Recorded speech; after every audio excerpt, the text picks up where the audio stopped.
Est-ce que le pétrole menace les marchés parce que l'Iran a refermé le détroit d'Ormuz complètement? C'est la question qu'on se pose et le marché nous répond. Et pour le moment, ce n'est pas le cas. On est toujours dans notre phase de contraction. Juste ici, on peut tracer un triangle. Le marché est toujours indécis. Il attend une chose, soit une reprise officielle de conflit et aucune négociation et aucun accord et peut-être même potentiellement d'autres points de passage qui seraient fermés.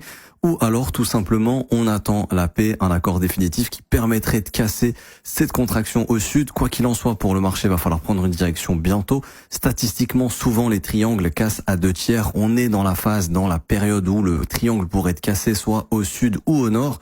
Si jamais c'est une cassure haussière, ça voudrait dire que le conflit reprend et que l'inflation va persister, que la Fed ne pourra pas baisser les taux d'intérêt. Ça pourrait être un stress de marché pour les indices américains et notamment le marché crypto.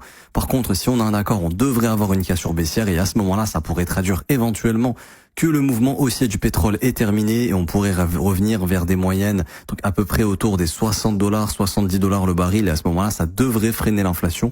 Ça pourrait permettre potentiellement en début d'année prochaine de baisser les taux d'intérêt du côté de la Fed. Et ça serait un bon signal. Quoi qu'il en soit, la résolution est proche. Soit le conflit reprend très très bientôt, soit il s'arrête. N'hésitez pas à me donner votre avis en commentaire, ça m'intéresse.